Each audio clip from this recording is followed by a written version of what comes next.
Hi మామా, ఎలా ఉన్నారు? హోప్ మన వీడియోని రిలాక్స్గా ఎంజాయ్ చేస్తున్నారంటే కన్ఫర్మ్ హెల్దీగా ఇంకా ఫుల్ యాక్టివ్గా ఉంటారని నా గట్టి నమ్మకం. సో ఈ రోజు నుండి మన జేపీస్ వరల్డ్ లో మీరు ఎంతగానో ఎదురు చూస్తున్న బ్రేకింగ్ బ్యాడ్ వచ్చేసింది మామా. ఇక నుండి ప్రతి సీన్, ప్రతి ఎంట్రీ, ప్రతి ఎమోషన్ అండ్ బిట్రేయల్స్ ని దద్దళ్ళాడిచ్చేస్తూ మెంటల్ ఎక్కిచ్చేసేలా దింపేస్తున్నా. సో హై అండ్ ఎక్స్పీరియన్స్ ని ఫుల్ గా ఎంజాయ్ చేస్తూ ఒక లైక్ కొట్టేసి మొత్తం వీడియో చూసాక మన ఎక్స్ప్లెనేషన్ ఎలా ఉందో మీ మాటల్లో వినాలని అనుకుంటున్నా. తప్పకుండా కామెంట్ చేయండి. సో ఇంతకంటే మిమ్మల్ని ఎక్కువగా విసిగించను. వెంటనే ఇయర్ ఫోన్స్ సెట్ చేసుకుని sit back, relax and enjoy yours. Hi మామా, welcome back to JP's world.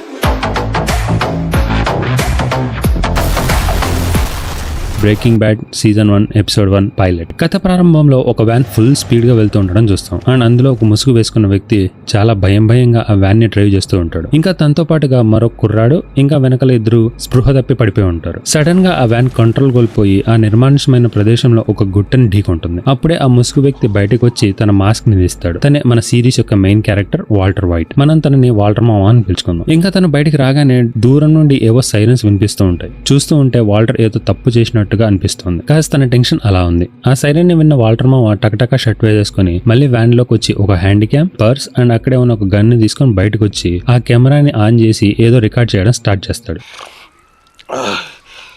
నా పేరు వాల్టర్ వైట్. నేను న్యూ మెక్సికోలోని అల్బుకర్కీలో ఉంటాను. నేను ఈ వీడియోని చేస్తున్న దానికి రీజన్ నేనేదో క్రిమినల్ని అని చెప్పుకోవడానికి కాదు. నా ఫ్యామిలీతో చివరిసారి మాట్లాడడానికి మాత్రమే ఈ వీడియో తీస్తున్నాను అని చెప్తాడు. తర్వాత గట్టిగా ఒకసారి ఊపిరి తీసుకుని, స్కైలర్, నువ్వు నా జీవితంలో ఎంతో ముఖ్యమైన వ్యక్తివి. బట్ ఇంకొన్ని రోజుల్లో నా గురించి చాలా దారుణమైన విషయాలు నీకు తెలుస్తాయి. వాటి వల్ల నాపై నీకు కోపం కూడా రావచ్చు. అవన్నీ నమ్మడం నమ్మకపోవడం నీ ఇష్టం. కానీ ఒక్కటి మాత్రం నిజం, నేను నిన్ను చాలా ప్రేమిస్తున్నాను అని చెప్పాక వాల్టర్ జూనియర్ గురించి కూడా మాట్లాడి ఆ కెమెరాను ఆఫ్ చేసి తన పర్సుతో పాటు ఆ కెమెరాని నేలపై పెట్టేస్తాడు. తర్వాత లోపల నుండి తెచ్చిన ఆ పిస్తల్ తీసుకుని రోడ్డు వైపు నడుస్తాడు. ఇంకా పోలీస్ సైరన్స్ దగ్గర అవుతుండగా అతను ఆ గన్ ని రోడ్డు పైన పాయింట్ చేసి నిల్చుంటాడు. అయితే ఎందుకని మనోడు చెడ్డీలో తిరుగుతున్నాడు? లోపల ఉన్న ఆ కుర్రాడు ఇంకా మిగిలిన వ్యక్తులు ఎవరు? అసలు ఈ వ్యాన్ కథ ఏంటి అన్న విషయాలు మనకు తెలియాలంటే మనం వాల్టర్ మామతో పాటుగా 3 వారాలు పాస్ట్ లోకి వెళ్ళాలి. ఇక్కడ తెల్లవారగానే మనకు వాల్టర్ ఇంటిని చూపిస్తారు. ఇంకా అక్కడ తన భార్య స్కైలర్ ప్రశాంతంగా నిద్రపోతూ ఉంటుంది. కానీ వాల్టర్ మాత్రం తెల్లవారుజామునే లేచి ఎక్సర్సైజ్ చేస్తూ తనకు దొరికిన అవార్డ్స్ ని చూస్తూ ఇంకా నిరాశ పడుతూ ఉంటాడు. అంతేకాకుండా అక్కడే చాలా వరకు చిన్నపిల్లలకు సంబంధించిన గిఫ్ట్స్ అండ్ డైపర్స్ కనిపిస్తాయి. ఇట్ ఈస్ లైక్ ఇంట్లో చిన్నపిల్లలు ఉన్నారేమో అన్న భావన మనకు తెలిపిస్తుంది. ఇంకొక రకంగా చూసుకుంటే ఈ రోజు వాల్టర్ మామ 50th బర్త్డే. మేబీ ఆ రిసెంబలెన్స్ కూడా అయి ఉండొచ్చు. అలా ఎక్సర్సైజ్ చేసి ఫ్రెష్ అప్ అయ్యాక బ్రేక్ఫాస్ట్ టేబుల్ దగ్గరికి వచ్చి కూర్చోగానే స్కైలర్ వాల్టర్ ప్లేట్ లో 50 నెంబర్ ని చూపిస్తూ ఎగ్స్ అండ్ బీకన్ ఇస్తుంది. అది చూసిన వాల్టర్ కొంచెం ఆశ్చర్యపోతాడు. కాజ్ అది వెజ్ బీకన్. చూస్తూ ఉంటే వీళ్ళ దౌర్భాగ్యం పీక్ లెవెల్లో ఉన్నట్టుగా తెలుస్తుంది. అప్పుడు అక్కడికి వారి కొడుకు వాల్టర్ జూనియర్ వస్తాడు. ఇంకా స్కైలర్ అండ్ వాల్టర్ తో ఇప్పటికే మీకు 1000 సార్లు చెప్పుంటా కొత్త వాటర్ హీటర్ కొనమని అని అంటాడు. ఇక్కడితో కన్ఫర్మ్ వీళ్ళు కనిపించినంత హ్యాపీగా లేరు అండ్ ఫైనాన్షియల్ గా చాలా స్ట్రగుల్ అవుతున్నారు అని. తర్వాత జూనియర్ తన తండ్రికి హ్యాపీ బర్త్డే విషెస్ చెప్పి సక్సెస్ఫుల్ గా ముసిలాడిపోయావు, ఎలా ఉందా ఫీల్ అని సరదాగా అడగగానే అప్పుడు వాల్టర్ నవ్వుతూ స్మార్ట్ గా ఉండడం అన్నది ఎలాంటి ఫీల్ ఇస్తుందో నువ్వు చెప్పు అని కౌంటర్ ఇస్తాడు. అలా బ్రేక్ఫాస్ట్ చేసుకున్నాక వాల్టర్ తన కొడుకుని స్కూల్లో డ్రాప్ చేసి అక్కడ నుండి డైరెక్ట్ క్లాస్ లోకి వెళ్తాడు. నిజానికి వాల్టర్ ఒక కెమిస్ట్రీ టీచర్. అతను క్లాస్ లో స్టూడెంట్స్ కి కెమిస్ట్రీని బోధిస్తూ ఉంటాడు. కానీ అక్కడే ఉన్న ఒక స్టూడెంట్ చాడ్ అతనితో చాలా మిస్బిహేవ్ చేస్తాడు. లైక్ వాల్టర్ మామ కంప్లీట్లీ జెంటిల్మెన్ అండ్ ఎలాంటి ఫ్రస్ట్రేషన్ ఉన్నా ఎవరితో పెద్దగా గొడవలు పెట్టుకుని ఒక సాదా సీదా మనిషిగా ఉంటాడు. అలా క్లాస్ ముగించుకున్నాక ఆ శాలరీ సరిపోవడం లేదని చెప్పి పార్ట్ టైం కింద తను ఒక కార్ వాషింగ్ సెంటర్ లో ఫ్రంట్ డెస్క్ లో వర్క్ చేస్తూ ఉంటాడు. కొద్దిసేపటి తర్వాత అతని బాస్ అక్కడికి వచ్చి కార్ వాష్ చేసే వర్కర్ జాబ్ వదిలేసి వెళ్ళిపోయాడు కాబట్టి ఇప్పుడు నువ్వే కార్లు కడగాలి అని చెప్తాడు. ఈ విషయం మీద వాల్టర్ బాగా ఇబ్బంది పడుతూ మనం ఇది ఆల్రెడీ మాట్లాడుకున్నాం అని చెప్పడానికి ప్రయత్నిస్తాడు. కానీ ఓనర్ మాత్రం వినడు. ఆయన చేసేదేం లేక కార్ వాష్ చేయడానికి వెళ్తాడు. అలా వాల్టర్ కార్ వాష్ చేస్తూ ఉండగా దురదృష్టవశాత్తు అదే సమయంలో అతని స్టూడెంట్ అయిన చాడ్ అక్కడికి వస్తాడు. వాల్టర్ కార్లు కడుగుతున్నది చూసి అతన్ని ఎగతాళి చేస్తూ ఫోటో తీసి తన గర్ల్ ఫ్రెండ్ తో నవ్వుతూ ఉంటాడు. ఈ అవమానాలు, ఫ్రస్ట్రేషన్స్ అన్ని భరిస్తూ వాల్టర్ ఇంట్లోకి అడుగు పెట్టగానే ఒక పెద్ద శబ్దం తనని భయపెట్టేస్తుంది. అదే తనకి స్కైలర్ ఇస్తున్న బర్త్డే సర్ప్రైజ్. అయితే వాల్టర్ మామకి అంత ఫ్రస్ట్రేషన్ ఉన్నా మొత్తం అంతా దిగమింగుకొని అందరి కోసం నవ్వడం స్టార్ట్ చేస్తాడు. ఆ పార్టీకి స్కైలర్ సిస్టర్ మేరీ అలాగే ఆమె భర్త హ్యాంక్ స్క్రాడర్ కూడా వచ్చుంటారు. హ్యాంక్ ఒక DEA ఆఫీసర్, అంటే డ్రగ్స్ ఎన్ఫోర్స్మెంట్ అడ్మినిస్ట్రేషన్ ఆఫీసర్. తన పార్టీలో కూర్చొని తన దగ్గర ఉన్న గన్ తో చాలా స్టైల్ గా షో ఆఫ్ చేస్తూ ఉంటాడు. అంతేకాకుండా వాల్టర్ మీద జోక్స్ చేస్తూ ఇంకా తనను ఆట పట్టిస్తూ ఉండగా సడన్ గా ఏదో గుర్తుకొచ్చి టీవీని ఆన్ చేయగానే అక్కడ ఒక న్యూస్ లో హ్యాంక్ ఇచ్చిన ఇంటర్వ్యూ ప్రసారం అవుతూ ఉంటుంది. అదే సమయంలో వాల్టర్ మాత్రం ఒక మూలన నిలబడి డ్రింక్ చేస్తూ కనిపిస్తాడు. అండ్ ఆ న్యూస్ లో డ్రగ్ డీలర్స్ దగ్గర నుంచి సీజ్ చేసిన మొత్తం భారీ అమౌంట్ ని చూపిస్తారు. అప్పుడే వాల్టర్ అక్కడికి చేరుకుని ఆ న్యూస్ లో కనిపిస్తున్న డబ్బుల్ని చూసి ఆశ్చర్యపోతూ హ్యాంక్ ని అడుగుతాడు, ఇది మొత్తం ఎంత డబ్బు ఉండొచ్చు అని. అప్పుడు హ్యాంక్ సుమారుగా $7 లక్షల అని చెప్పాక తర్వాత హ్యాంక్ సరదాగా నవ్వుతూ నువ్వు డ్రగ్స్ తయారు చేయడం స్టార్ట్ చేయ వాల్ట్, ఇందులో చాలా డబ్బు ఉంది, పైగా థ్రిల్ కూడా అని అంటాడు. దానికి వాల్టర్ నవ్వి ఖచ్చితంగా అని చెప్తాడు. కానీ అప్పటికి తెలియదు ఈ చిన్న సరదా డిస్కషనే మనోడు బ్రెయిన్ లో సీడ్లా నాటుకుపోతుంది అని. అలా కాసేపు సరదాగా గడిపాక అందరూ వెళ్ళిపోగానే స్కైలర్ వాల్టర్ తో వారి ఇంటి రూమ్ పెయింటింగ్ గురించి మాట్లాడుతుంది. పుట్టబోయే బిడ్డ కోసం కూడా రూమ్ బాగుంటుందా లేదా అని అడుగుతుంది. ఎందుకంటే స్కైలర్ అప్పటికే ప్రెగ్నెంట్ గా ఉంది. మరుసటి రోజు వాల్టర్ మళ్ళీ కార్ వాష్ సెంటర్ లో పనిచేస్తూ కనిపిస్తాడు. కానీ అక్కడ అకస్మాత్తుగా అతనికి బలంగా దగ్గు మొదలవుతుంది. దగ్గుతూనే అతను స్పృహ తప్పి కింద పడిపోతాడు. కొద్దిసేపటి తర్వాత మనకు వాల్టర్ అంబులెన్స్ లో కనిపిస్తాడు. అతను డాక్టర్లతో నాకేమీ కాలేదు, ఇది నాకు నార్మల్ అని చెప్తుంటాడు. అప్పుడు డాక్టర్ అతను అడుగుతాడు నువ్వు స్మోక్ చేస్తావా అని. దానికి వాల్టర్ లేదు, నాకు అలాంటి అలవాటే లేదు అని సమాధానం ఇస్తాడు. తర్వాత డాక్టర్ మళ్ళీ ఇంకొక ప్రశ్న వేస్తాడు, నువ్వు ఎవరికైనా కాల్ చేయాలనుకుంటున్నావా అని. ఈ ప్రశ్నలన్నీ అడుగుతూ ఉంటే వాల్టర్ కి భయం స్టార్ట్ అవుతుంది. అంతేకాకుండా హాస్పిటల్కి వెళ్తే తన రోజు కూలి ఎక్కడైపోతుందో అని ఇంకొక భయం. కాజ్ ఇంట్లో పరిస్థితులు ఎంత మాత్రం బాగోలేవు అని ఆలోచిస్తూ డాక్టర్ కి ఎలా నచ్చ చెప్పాలో అర్థం కాక తనని చూస్తూ ఉంటాడు. నెక్స్ట్ సెకండ్ మనం one of the iconic scenes of breaking bad ని చూస్తాము. అదే వాల్టర్ వైట్ స్కానింగ్ మెషిన్ లోకి ఎంటర్ అవడం. అలా వివిధ టెస్టులు చేసిన తర్వాత డాక్టర్ అతనికి ఏదో విషయాన్ని చెప్పడానికి ట్రై చేస్తూ ఉంటాడు. కానీ వాల్టర్ ఉన్న పరిస్థితికి డాక్టర్ ఏం మాట్లాడుతున్నా అస్సలు అర్థం కావడం లేదు. తర్వాత కోలుకోగానే తను ఎందుకు బిగిసిపోయాడన్నది అర్థమవుతుంది. నిజానికి డాక్టర్ తనతో ఒక షాకింగ్ నిజం చెప్పాడు. అదే వాల్టర్ మామకి lung cancer and it can't be cured. అయితే ఈ విషయాన్ని స్కైలర్ కి ఎలా చెప్పాలో తెలియక సతమతం అయిపోతూ ఇంటికి రాగానే స్కైలర్ అక్కడే తమ మంత్లీ ఎక్స్పెన్సెస్ ని క్యాల్కులేట్ చేస్తూ ఉంటుంది. తర్వాత వాల్టర్ వచ్చింది గమనించి హే ఈ రోజు ఎలా గడిచింది అని అడుగుతుంది. కానీ వాల్టర్ తనకు క్యాన్సర్ ఉందనే విషయాన్ని ఆమెకు చెప్పాడు. ఎప్పటిలాగే సాధారణంగానే గడిచింది అని కవర్ చేస్తాడు. తర్వాత ఉదయం వాల్టర్ మళ్ళీ కార్ వాష్ లో పని చేస్తూ కనిపిస్తాడు. అదే సమయంలో అతని బాస్ అక్కడికి వచ్చి నిన్ను పనిలో పెట్టుకున్నది ఇక్కడ దిష్టి బొమ్మలా నిలబడి ఉండడానికి కాదు, వెళ్లి ఆ కార్లు కడుగు అని అవమానంగా మాట్లాడతాడు. ఇప్పటికే జీవితంపై విసిగిపోయిన వాల్టర్ ఒక్కసారిగా కోపంలో ఊగిపోతాడు.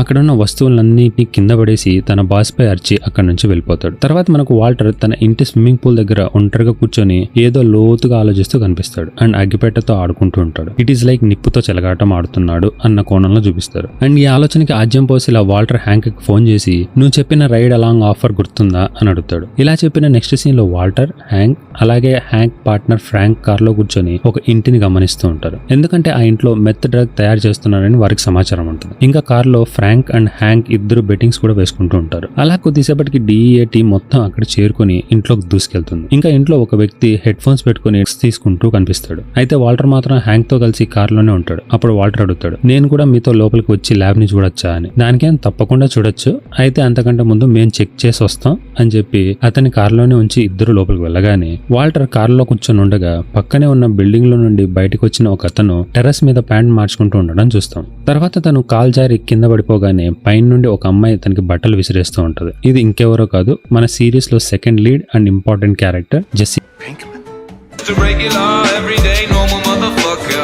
తనని చూసిన వాల్టర్ పూర్తిగా షాక్ అయిపోయి ఉంటాడు. కాస్త తను వాల్టర్ మామ స్టూడెంట్. జెస్సీ వాల్టర్ ని చూసి సర్ప్రైజ్ అయిపోయి సైలెంట్ గా ఉండు అన్నట్టుగా సైగ చేసి అక్కడ నుండి తన కార్ తీసుకుని పారిపోతాడు. ఇదే క్రమంలో వాల్టర్ కిందకి దిగి ఆ కార్ నెంబర్ ప్లేట్ ని చూస్తాడు. ఇంకా తన ఫేస్ లో ఏదో తెలియని ఒక లైట్ కనిపిస్తూ ఉంటది. తర్వాత అదే రోజు రాత్రి జెస్సీ తన కార్ నెంబర్ ప్లేట్ ను కవర్ చేస్తూ ఉండగా అదే సమయంలో అక్కడికి వాల్టర్ చేరుకుంటాడు. జెస్సీ వాల్టర్ ని చూడగానే ఒక్కసారిగా భయపడిపోతాడు. కానీ వాల్టర్ మాత్రం కూల్ గా అతనితో నేను నీ దగ్గరికి ఒంటరిగానే వచ్చాను, నన్ను నమ్మొచ్చు అని చెప్పాక వాల్టర్ జెస్సీతో నీ పార్ట్నర్ అయిన ఎమిలియో ఇప్పుడు జైల్లో ఉన్నాడు, అలాగే నువ్వు మెత్ తయారు చేస్తావని కూడా నాకు తెలుసు అని అంటాడు. అది విన్న జెస్సీ కోపంగా నీ లెక్చర్స్ వినడానికి నాకు టైం లేదు అని అరుస్తాడు. అప్పుడు Walter Jesse life changing offer ఒకటి ఇస్తాడు. But you know the business and I know the chemistry. Maybe you and I could partner up. Let him cook. I said let him. నువ్వు ఒప్పుకుంటే మన ఇద్దరం కలిసి పనిచేద్దాం, కాజ్ నీకు ఈ బిజినెస్ గురించి తెలుసు, నాకు కెమిస్ట్రీ తెలుసు అని అనగానే జెస్సీ ఈ మాట విని విరగబడి నవ్వుతూ ఉంటాడు. అండ్ వాల్టర్ ని కొంచెం కూడా సీరియస్ గా తీసుకోడు. అప్పుడే వాల్టర్ మనోడి స్మైల్ ని ఎగరగొట్టేలా ఒక వార్నింగ్ ఇస్తాడు. నాతో కలిసి పని చేస్తావా లేదంటే నేరుగా జైలుకి వెళ్తావా అని. ఈ ఒక్క మాటతో జెస్సీ స్మైల్ ఫేడ్ అవుట్ అయిపోతుంది. ఇక్కడ నుండి సీన్ స్కైలర్ మేరీ దగ్గరకు మారుతుంది. వాళ్ళ ఇంట్లో కూర్చొని కొరియర్ ట్రాకింగ్ ని చూస్తూ ఉంటారు. అదే సమయంలో మేరీ స్కైలర్ అడుగుతుంది నువ్వు మళ్ళీ రాయడం మొదలు పెట్టలేదా అని. అప్పుడు స్కైలర్ ఇకపై చిన్న చిన్న షార్ట్ స్టోరీస్ మాత్రమే రాస్తాను అని చెప్పి చెప్పాక తను మేరీని అడుగుతుంది, ఈ మధ్య నువ్వు కొంచెం టెన్షన్ లో ఉన్నట్టుగా అనిపిస్తోంది, అంతా ఓకేనా అని. దానికి మేరీ అలాంటిదేం లేదు, అన్ని బాగానే ఉన్నాయి అని సమాధానం ఇవ్వగానే మనకు స్కూల్లో వాల్టర్ కనిపిస్తాడు. అతను కెమిస్ట్రీ ల్యాబ్ కి సంబంధించిన సామాను సేకరిస్తూ ఉంటాడు. తర్వాత ఆ సామాను మొత్తం తీసుకుని జెస్సీ ఇంటికి వెళ్తాడు. అది చూసిన జెస్సీ షాక్ అయ్యి ఏంటిదంతా, ఎందుకు ఇవన్నీ అని అడుగుతాడు. అప్పుడు వాల్టర్ ఆ ఎక్విప్మెంట్ గురించి చంద్రముఖి సినిమాలో జ్యోతికలాగా ఎక్స్ప్లెయిన్ చేస్తూ ఉంటాడు. అది చూసిన జెస్సీ కొంచెం వియర్డ్ గా ఫీల్ అవుతుండగా అప్పుడు వాల్టర్ చాలా కాన్ఫిడెంట్ గా, ఇక నుంచి మనం మెత్ ను ప్రొఫెషనల్ గా తయారు చేయబోతున్నాం. రీసెంట్ గా నీ పాత ల్యాబ్ ని చూశాక ఇకపైన మనం నువ్వు చేసినంత చిల్లర్ గా కుకింగ్ చేయడం లేదు. ఇంకా నువ్వు కుకింగ్ చేసింది మొత్తం చూసా, అది వరస్ట్ గా ఉంది అని చెప్పాక ఇకపై మనం బేబీ ఫార్ములా లేదా చిల్లీ పౌడర్ లాంటి చెత్త ట్రిక్స్ వాడడం లేదు అని అంటాడు. Oh no, chili peas my signature. Not anymore. దాంతో జెస్సీ కొంచెం ఎగిరిన తర్వాత ఏమీ మాట్లాడకుండా సైలెంట్ గా మొత్తం ఎక్విప్మెంట్ తీసుకుని గ్యారేజ్ లో పెడతారు. తర్వాత వాళ్ళు మెత్ ఎక్కడ తయారు చేయాలి అన్న విషయం గురించి డిస్కషన్ స్టార్ట్ చేయగానే వాల్టర్ నీ ఇంట్లోనే అని అంటాడు. దానికి జెస్సీ తన ఇంట్లో ఆ పని చేయడానికి ఒప్పుకోడు. దాంతో ఇద్దరు కలిసి ఎక్కడ కుక్ చేయాలి అన్న విషయం పైన వాళ్ళ దగ్గర ఉన్న ఆప్షన్స్ అన్ని డిస్కషన్ చేసుకుంటూ ఉండగా అప్పుడే జెస్సీ మనం ఉన్న పరిస్థితికి నార్మల్ గా అయితే కష్టం, మనకు ఒక ఆర్వీ కావాలి అని అంటాడు. ఇది విన్న వాల్టర్ కూడా ఆలోచనలో పడిపోతాడు. తర్వాత జెస్సీ ఆర్వీ ఉంటే ఉండే ప్రాఫిట్స్ అన్ని ఎక్స్ప్లెయిన్ చేస్తూ ఉండగా వాల్టర్ స్ట్రైట్ గా జెస్సీతో అయితే మనం ఆర్వీని కొంటున్నాం అని అనగానే జెస్సీ వాల్టర్ తో నా ఫ్రెండ్ ఒకడు ఉన్నాడు, తను వ్యాన్ ని సేల్ కి పెట్టాడు అని చెప్పగానే సడన్ గా ఒక డోర్ ఓపెన్ అవ్వడం చూస్తాం. ఇట్ ఈస్ లైక్ ఇకపైన వాల్టర్ తన ఓన్ స్పేస్ నుంచి బయటకు వస్తున్నాడని చెప్పడం లాంటిది. మరోపక్క జెస్సీ తన కారులో కూర్చొని వెయిట్ చేస్తూ కనిపిస్తాడు. అదే సమయంలో వాల్టర్ బ్యాంక్ నుంచి డబ్బులు తీసుకుని వచ్చి ఆ డబ్బుని జెస్సీకి ఇస్తాడు. నా దగ్గర ఉన్నది మొత్తం ఇచ్చేసా, వెళ్ళి ఆ ఆర్వీ కొని తీసుకొని రా అని అంటాడు. ఆ డబ్బులు చూసిన జెస్సీ ఈ డబ్బుతో ఆర్వీ కాదు కదా, కనీసం ఓమ్ని కూడా రాదు, ఆర్వీకి కనీసం $85,000 కావాలి, కానీ నీ దగ్గర 7,000 కూడా లేవు అని అనగానే దానికి వాల్టర్ నువ్వు డ్రగ్ డీలర్ కదా, వెళ్ళి బేరమాడు అని అంటాడు. అప్పుడు జెస్సీ కొంచెం ఆతృతగా వాల్టర్ని అడుగుతాడు, నువ్వు అసలు ఇవన్నీ ఎందుకు చేస్తున్నావు, పిచ్చే కింద లేక ఏదైనా పెద్ద సమస్య వచ్చిందా? అప్పుడు వాల్టర్ ఒక మాట జెస్సీని అడుగుతాడు, నువ్వెందుకు చేస్తున్నావు ఇదంతా అని. దానికి జెస్సీ మాట్లాడుకోకుండా డబ్బు కోసం అని అంటాడు. వెంటనే వాల్టర్ కూడా దట్స్ రైట్ అని అంటాడు. అంటే వాల్టర్ కూడా ఈ ప్రమాదకరమైన ప్రపంచంలోకి అడుగు పెట్టింది డబ్బు కోసమే. దీని తర్వాత జెస్సీ మళ్ళీ ఒక మాటను అడుగుతాడు, నువ్వు ఒక ప్రొఫెసర్, నీకు రెస్పెక్ట్ ఉంది, సాధారణమైన మంచి జీవితం ఉంది, మరి ఇవన్నీ ఎందుకు అని. దానికి వాల్టర్ మామ ఒక డైలాగ్ చెప్తాడు, I am awake. అంటే ఇప్పుడు వాల్టర్ పూర్తిగా మారిపోయాడు. అతను జీవితపు నిజాన్ని అర్థం చేసుకున్నాడు. సింపుల్ గా చెప్పాలంటే అతను రియాలిటీని అంగీకరించాడు. అలా చెప్పాక ఆర్వీ కొనే పనుల్లో ఉండు అని చెప్పి వాల్టర్ అక్కడ నుండి వెళ్ళిపోగానే నెక్స్ట్ సీన్ లో వాల్ట్ జూనియర్ ప్యాంట్ వేసుకోవడానికి ట్రై చేస్తూ కనిపిస్తాడు. ఇంకా వాల్టర్ అతనికి హెల్ప్ చేస్తుంటాడు. అదే సమయంలో బయట కొంతమంది అబ్బాయిలు వాల్ట్ జూనియర్ ని చూసి ఎగతాళి చేస్తూ నవ్వుతుంటారు, ఎందుకంటే అతను ఫిజికల్లీ డిసేబుల్డ్ పర్సన్. అది చూసిన స్కైలర్ కోపంగా వాళ్ళ దగ్గరికి వెళ్ళబోతుంటే వాల్టర్ ఆమెను ఆపి లివ్ ఇట్ అన్నట్టుగా చెప్తాడు. తర్వాత అతను అక్కడ నుండి నడుచుకుంటూ ఎక్కడికో వెళ్ళిపోతాడు. అయినా కానీ ఆ కుర్రాళ్ళు కామెంట్స్ చేయడం కంటిన్యూ చేస్తూనే ఉంటారు. అయితే ఈసారి స్కైలర్ తట్టుకోలేక గొడవ కోసం అని వెళ్తుండగా అటుపక్క నుండి వాల్టర్ ఫుల్ ఫ్యూరియస్ గా రావడం చూసి ఆగిపోతుంది. అలా వచ్చిన వాల్టర్ ఆ అబ్బాయిల్లో ఒకరిని పట్టుకుని బలంగా కొడతాడు. ఈ సీన్ చూసి స్కైలర్ అండ్ వాల్టర్ జూనియర్ ఇద్దరు షాక్ అయిపోతారు. ఇంకా వాల్టర్ కూడా ఆ అబ్బాయిలతో కావాలని తగువ పెట్టుకోవడానికి ట్రై చేస్తాడు. తర్వాత ఆ అబ్బాయిలు వాల్టర్ ను సైకో అంటూ అక్కడ నుండి పారిపోతారు. This is where he's ready to unleash his inner devil. ఇక్కడ నుండి సీన్ ఒక పెద్ద డెజర్ట్ ఏరియాకి షిఫ్ట్ అవుతుంది. కొండల మధ్యలో ఒక పాత ఆర్వీ నిలబడి ఉండడం చూస్తాం అండ్ అందులో నుండి వాల్టర్ బయటకు వస్తాడు. అదే సమయంలో జెస్సీ ఒక చిన్న కొండపై నిలబడి చుట్టూ చూస్తూ ఇక్కడ చాలా దూరం వరకు ఎవ్వరూ కనిపించడం లేదు, ఆవుల ఇల్లు తప్ప అని అంటాడు. అది విన్న వాల్టర్ షాక్ అండ్ సర్ప్రైజింగ్ ఏంటి ఆవుల ఇల్లా అని అడుగుతాడు. అప్పుడే జెస్సీ అవును మిస్టర్ వైట్, ఆవులు ఇంట్లో ఉన్నాయి కాబట్టి ఆవుల ఇల్లు అని అంటాడు. వాల్టర్ కి నవ్వాలో ఏడవాలో అర్థం కాక దేవుడా నువ్వే నన్ను కాపాడాలని చెప్పి మొత్తం బట్టలను మెప్పేస్తూ ఉంటాడు. ఇదే టైంలో వాల్టర్ ముఖంలో ఒక డేంజరస్ కాన్ఫిడెన్స్ కనిపిస్తుంది, ఎందుకంటే ఇక్కడ నుండి వాళ్ళు మొదటిసారి మిత్తును తయారు చేయబోతున్నారు. జెస్సీ మాత్రం తన జేబులో నుండి ఒక చిన్న కెమెరా తీసి అతను వెంట వస్తాడు. సరదాగా వీడియో తీస్తూ యో మిస్టర్ వైట్ అంటూ ఆట పట్టిస్తుంటాడు. అది చూసిన వాల్టర్ ఆ కెమెరా ఆఫ్ చేయి అని సీరియస్ గా చెప్తాడు. కొద్దిసేపటి తర్వాత వాల్టర్ అసలు మెత్ కుక్ చేయడం స్టార్ట్ చేస్తాడు. ఇక్కడతో మనకు ఒక విషయం స్పష్టం అవుతుంది. ఈ ఎపిసోడ్ స్టార్టింగ్ లో చూసిన ఆ నోబెల్ ప్రైజ్ హ్యాంగర్ తన ఇంట్లో ఎందుకు ఉంది అన్నది. కాజ్ వాల్టర్ కేవలం ఒక కెమిస్ట్రీ టీచర్ మాత్రమే కాదు, కెమిస్ట్రీ జీనియస్. అతను ప్రతి కెమికల్ ని చాలా పర్ఫెక్ట్ గా మిక్స్ చేస్తూ ఒక ప్రొఫెషనల్ సైంటిస్ట్ లా పనిచేస్తుంటాడు. కొద్దిసేపటి తర్వాత వాళ్ళు అనుకున్న మెత్ తయారవుతుంది. ఆ మెత్ యొక్క క్వాలిటీని చూసి జెస్సీ పూర్తిగా షాక్ అయిపోతాడు. Mr. White? You're a goddamn artist. Actually, it's just basic chemistry. But అంతేకాకుండా ఇవి 2 or 3 inches సైజులో ఉన్నాయి. దాంతో జెస్సీ ఇంప్రెస్ అయిపోయి మిస్టర్ వైట్ మీరు నిజంగా ఆర్టిస్ట్ అని అంటాడు. దానికి వాల్టర్ చాలా కూల్ గా ఇది జస్ట్ బేసిక్ కెమిస్ట్రీ అంతే అని చెప్పాక జెస్సీ దాన్ని టేస్ట్ చేయడానికి వెళ్తుండగా వాల్టర్ తనని ఆపి అది మనకి బిజినెస్ కోసం మాత్రమే, యూస్ చేయడానికి కాదు అని హెచ్చరిస్తాడు. అలా హెచ్చరించాక మిత్ రెడీగా ఉంది, తర్వాత ఏం చేయాలో నువ్వే చెప్పు అని అడుగుతాడు. అప్పుడు జెస్సీ నాకు ఒక వ్యక్తి తెలుసు, అతనితో మాట్లాడితే మన సరుకు ఈజీగా అమ్మేయచ్చు అని చెప్తుండగానే సీన్ ఒక వ్యక్తి దగ్గరికి షిఫ్ట్ అవుతుంది. తను తన రాట్ వీలర్ ని ట్రైన్ చేస్తూ ఉంటాడు అండ్ తన పేరు క్రేజీ 8. ఇందాక జెస్సీ చెప్పిన వ్యక్తి ఇతనే. అలా వచ్చిన జెస్సీ అతనికి కొంత మెత్ శాంపుల్ ని ఇస్తాడు. క్రేజీ 8 ఆ మెత్ ని టేస్ట్ చేసి చూసి ఇది నిజంగా టాప్ క్వాలిటీ స్టఫ్ అని ఫుల్ గా ఎక్సైట్ అవుతాడు. తర్వాత జెస్సీ ఎమిలియో గురించి అడుగుతాడు. అప్పుడు క్రేజీ 8 అతను బాగానే ఉన్నాడు, కానీ నువ్వు అతను మోసం చేసావని అతనికి అనిపిస్తోంది అని అనగానే దానికి జెస్సీ వాట్, అదంతా నిజం కాదు క్రేజీ 8, ఈవెన్ తను అలా ఆలోచించినా కూడా ఎగేస్తాంతా వాడిని, వాడు నా బ్రదర్ లాంటోడు అని అంటాడు. అదే సమయంలో మెట్ల నుండి ఎమిలియో కొయామా కిందికి వస్తాడు. అతను కోపంతో జెస్సీ దగ్గరికి వచ్చి ఏమన్నావు, నన్నే కొడతావా, రా కొట్టి చూపించు అని ఛాలెంజ్ చేస్తాడు. అది చూసి జెస్సీ కొంచెం భయపడిపోతాడు. వెంటనే వాళ్ళిద్దరిని కూల్ అవ్వమని చెప్తాడు. అప్పుడు క్రేజీ 8 జెస్సీతో ఈ మెత్ ఎక్కడి నుండి వచ్చావు, నువ్వు దీన్ని తయారు చేయలేవని నాకు తెలుసు, నిజం చెప్పు అని అడుగుతాడు. అలా మాట్లాడుతుండగా సీన్ మళ్ళీ డెజర్ట్ వైపుకి షిఫ్ట్ అవుతుంది. వాల్టర్ మళ్ళీ కుకింగ్ కోసం రెడీ అవుతుండగా అదే సమయంలో దూరంగా వస్తున్న కార్ మ్యూజిక్ సౌండ్ వినిపిస్తుంది. ఎవరు వస్తున్నారా అన్న ఆశ్చర్యంతో వాల్టర్ చూస్తూ ఉండగా ఆ కార్లో నుండి క్రేజీ 8 బయటకు వచ్చి వాల్టర్ని అడుగుతాడు, నీ క్రిస్టల్ నాకు బాగా నచ్చింది, నువ్వు మా కోసం పని చేస్తావా అని. అప్పుడు వాల్టర్ నేను మీకు మెత్ సరఫరా చేయగలను, కానీ దానికి తగ్గ ప్రైజ్ ని కోట్ చేస్తేనే అని అంటాడు. అదే సమయంలో ఎమిలియో వాల్టర్ ని గుర్తుపడతాడు. ఆ వ్యక్తిని నేను చూశాను, ఇతను డిఏ రైడ్ జరిగిన రోజు నా కార్లో ఉన్నాడు అని అరుస్తాడు. అంతే, పరిస్థితి ఒక్కసారిగా ప్రమాదకరంగా మారిపోతుంది.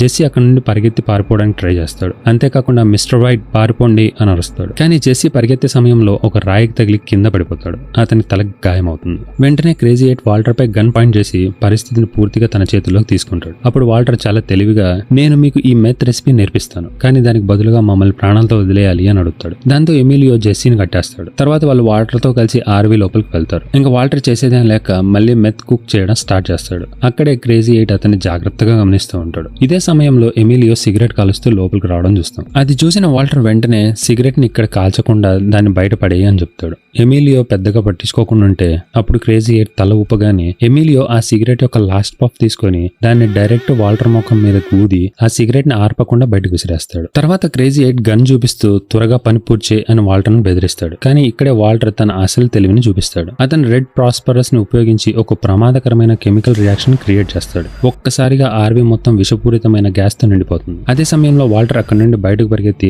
ఆర్వీ డోర్ ని బయట నుండి లాక్ చేస్తాడు. లోపల ఉన్న క్రేజీ 8 ఎమిలియో ఇద్దరు బయటకు రావడానికి చాలా ట్రై చేస్తారు. డోర్ పై గన్తో కాల్పులు కూడా జరుపుతారు, కానీ డోర్ మాత్రం తెరుచుకోదు. కొద్దిసేపటికి ఆ విషవాయువు వల్ల వాళ్ళిద్దరు స్పృహ తప్పి పడిపోతారు. అయితే ఇక్కడ మరో ప్రమాదం జరుగుతోంది. ఆర్వీ వెనక భాగంలో మంటలు అంటుకుంటున్నాయి. కారణం ఎమిలియో బయటకు విసిరిన ఆ సిగరెట్. వాల్టర్ ఆ మంటను ఆర్పడానికి ట్రై చేస్తాడు, కానీ అవి మరింత పెద్దగా మారుతాయి. వెంటనే అతను ఒక గ్యాస్ మాస్క్ వేసుకుని తర్వాత జెస్సీ కూడా మాస్క్ పెట్టి ఆర్వీని అక్కడ నుండి డ్రైవ్ చేస్తూ వెళ్తాడు. కానీ వాల్టర్ మానసికంగా పూర్తిగా కూలిపోయి ఉండడంతో కొద్ది దూరంలోనే ఆర్వీ కంట్రోల్ తప్పి క్రాష్ అవుతుంది. ఇక్కడితో ఒక కథ మళ్ళీ స్టార్టింగ్ సీన్ కి కనెక్ట్ అవుతుంది.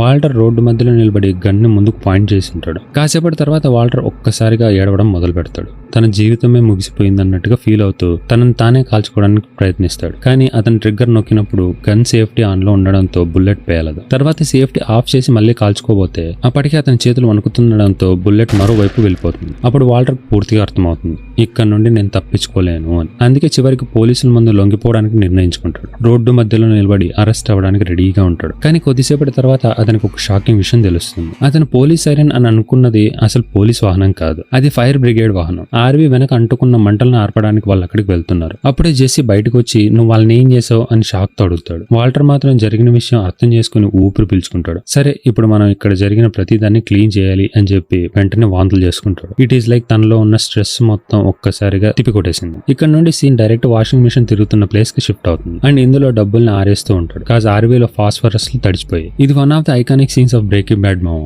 ఈ సిరీస్ మొత్తంలోకి బెస్ట్ అండ్ క్రేజియస్ట్ సీన్స్ ఉంటాయి. అవన్నీ కూడా ఇన్ డీటెయిల్ గా నేను మీకు ఎక్స్ప్లెయిన్ చేస్తాను. అలా డబ్బులన్నీ ఆరబెట్టుకున్నాక తిరిగి లోపలికి రాగానే స్కైలర్ ఏదో ఆలోచనలో ఉంటూ అడుగుతుంది, నువ్వు బాగానే ఉన్నావా అని. వెంటనే వాల్టర్ స్కైలర్ పైన దాడికి దిగుతాడు. అది చూసిన స్కైలర్ ఆశ్చర్యపోయి వాల్టర్ ఇది నువ్వేనా అని అంటుండగానే ఈ ఎపిసోడ్ ఇక్కడ ఎండ్ అవుతున్నావు. అయితే ఈ సిరీస్ లో ఇది జస్ట్ ఇంట్రడక్షన్ మాత్రమే. నెక్స్ట్ నుండి వాల్టర్ మామ డ్రగ్ లార్డ్ గా ఎలా ఎదుగుతాడు అన్నది చూస్తున్నంతసేపు మనం కూడా ఆ క్యారెక్టర్ తో కనెక్ట్ అయిపోతూ వెళ్తాము. అంతేకాకుండా ఇది ఒక కామన్ మ్యాన్ హీరోగా ఎదిగి హీరో నుండి విలన్ గా ఎలా మారాడో చెప్పే స్టోరీ. నెక్స్ట్ నుండి రాబోయే సీన్స్ అండ్ సిచ్యువేషన్స్ ఒక్కొక్కటి మనకి మెంటల్ ఎక్కిచ్చేస్తాయి, అది మాత్రం పక్కా. So get ready to experience the new series from your most addictive story teller movie Masti JP.